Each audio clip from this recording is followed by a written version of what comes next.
Nah,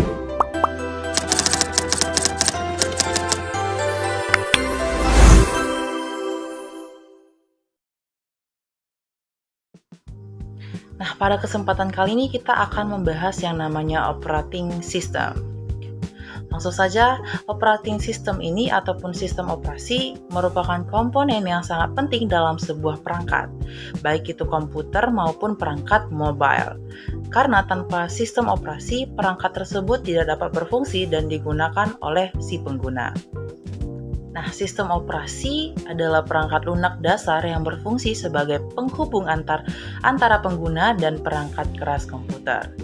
Dengan adanya sistem operasi, pengguna dapat menjalankan komputer tanpa harus memahami secara detail cara kerja perangkat keras di dalamnya.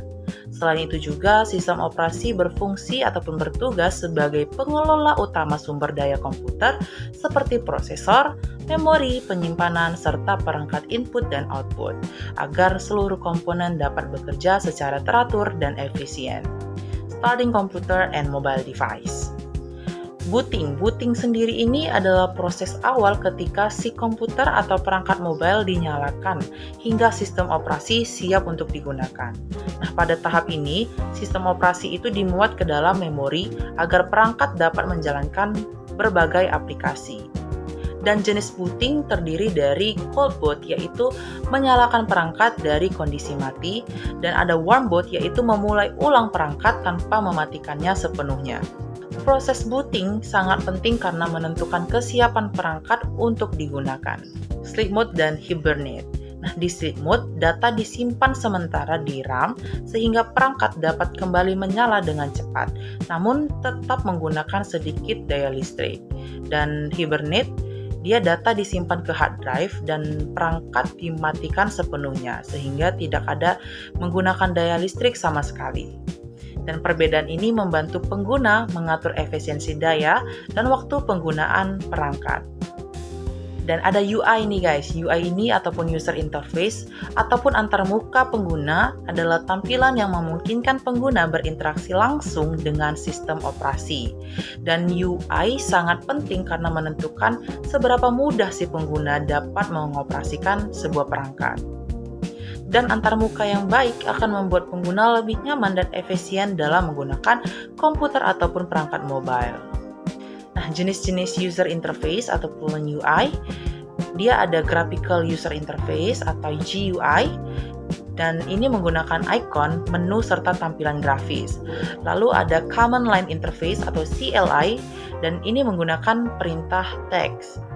Juga ada text-based user interface atau TUI, dan juga ada voice user interface atau VUI, dan ini menggunakan perintah suara. Yang terakhir ada virtual reality user interface atau VRUI, yang dimana ini menggunakan teknologi realitas virtual. Dan setiap jenis UI itu memiliki kelebihan dan digunakan sesuai kebutuhan si pengguna. Lalu selain ada UI, ada juga yang namanya UX atau User Experience. UX atau User Experience sendiri itu merupakan pengalaman yang dirasakan pengguna saat menggunakan sistem operasi atau aplikasi. Dan UX mencakup kenyamanan, kemudahan, kecepatan, serta kepuasan pengguna. Sistem operasi dengan UX yang baik itu akan membuat pengguna merasa lebih nyaman dan produktif. Pada bagian ini dapat dijelaskan bagaimana sistem operasi mengatur program yang sedang berjalan. Ketika banyak program dijalankan secara bersamaan, sistem operasi memastikan setiap program dapat berjalan tanpa saling mengganggu. Dan program dibagi menjadi foreground program, yaitu program yang sedang aktif digunakan, dan background program, yaitu program yang berjalan di latar belakang. Lalu ada single tasking dan multitasking. Single tasking sendiri adalah sistem operasi yang hanya dapat menjalankan satu program dalam satu waktu. Sementara multitasking adalah sistem operasi yang mampu menjalankan banyak program secara bersamaan. Dan saat ini, sebagian besar sistem operasi sudah mendukung yang namanya multitasking untuk meningkatkan efisiensi dan produktivitas pengguna. Managing program. Nah, di bagian ini kita akan membahas pengelolaan memori utama, yaitu RAM. dan RAM digunakan untuk menyimpan data serta instruksi sementara yang sedang diproses oleh si prosesor. Jadi semakin baik pengelolaan RAM, maka semakin kinerja sistem akan semakin optimal. Lalu bagaimana sih cara sistem operasi mengelola sebuah RAM?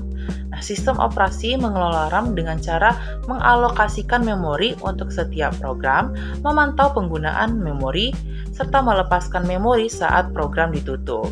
Tujuannya apa? Tujuannya adalah untuk menjaga agar sistem tetap stabil dan tidak lambat. Lalu ada virtual memory yang dimana memori tambahan yang berasal dari hard drive ataupun flash drive ketika RAM tidak mencukupi. Walaupun membantu sistem tetap berjalan, penggunaan virtual memory dapat menyebabkan penurunan kecepatan kinerja sebuah perangkat. Nah, jika si RAM ini penuh, maka sistem menjadi lambat, aplikasi dapat berhenti secara tiba-tiba, dan kinerja perangkat menurun. Hal ini menunjukkan pentingnya manajemen memori dalam sebuah sistem operasi. Swap file dan paging. Nah, swap file ini adalah area di hard drive yang digunakan sebagai virtual memory. Dan paging adalah proses pertukaran data antara RAM dan hard drive.